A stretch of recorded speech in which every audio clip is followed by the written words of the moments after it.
Picture a van shaped like a snail, rounded nose, bulging fenders, a roofline that curves like a shell, and a face that looks like it's smiling at you from a parking lot in 1990.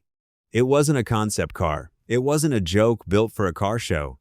Someone in Japan actually put this into production, sold it in showrooms, and built it for less than 2 years before pulling the plug.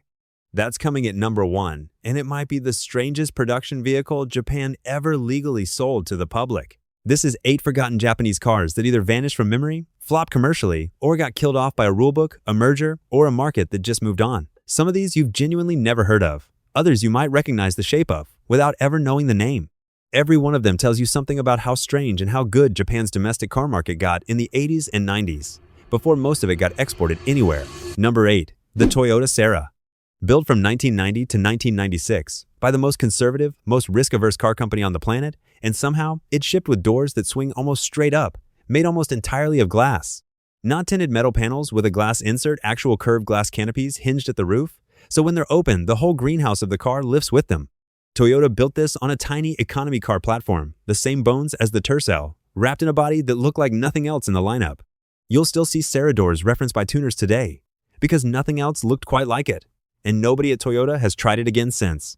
There's a car that Nissan didn't even sell in a normal way. They had so many people wanting one that they had to run a lottery just to decide who got to buy it. That's at number 7, and it's a very different kind of strange.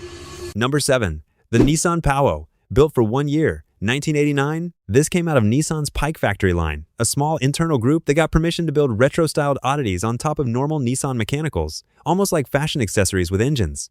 The Pao looked like a tiny 1960s Citroen or an old European delivery car, with exposed hinges, a fabric sunroof, and a dashboard that looked pulled from a decade before it was built. Nissan planned a limited run. Demand blew past that number almost immediately, and rather than just building more, Nissan ran an actual lottery system, so buyers had to enter and hope to be selected. Once the run ended, that was it. No second batch, no reissue. It's one of the clearest examples of a Japanese car that vanished not because it failed, but because it was never meant to last in the first place. Number 6. The Isuzu Piazza, sold in some markets as the Impulse, built from 1981 to 1993. Isuzu brought in Giorgetto Giugiaro's design studio, the same people behind the original Volkswagen Golf and the DeLorean, to shape this coupe, and the result looked genuinely ahead of its time. Clean and wedge-shaped in a way that still holds up. It even had a version tuned with input from Lotus on the suspension. But here's the part that actually explains why you don't know it.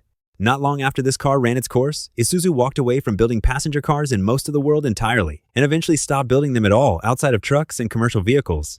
The Piazza wasn't killed by bad sales alone. It was killed by its own company, deciding cars weren't the business it wanted to be in anymore. There's a sports coupe on this list that had a fully automatic sequential shift transmission back in 1994. Years before, that felt normal, and almost nobody outside Japan ever got to drive one. That one's coming in at number 5. Number 5. The Mitsubishi FTO.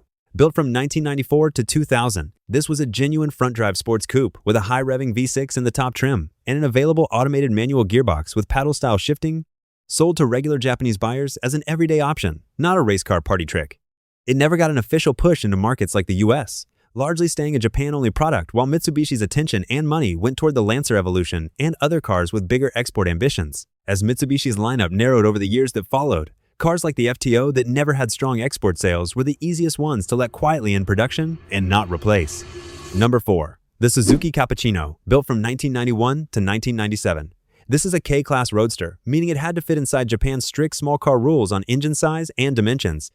And Suzuki used every inch of that rulebook to build something close to a proper sports car in miniature. The roof came apart into 3 separate removable panels, so you could run it as a full convertible, a Targa, or a closed coupe depending on how much you took off and stored in the trunk.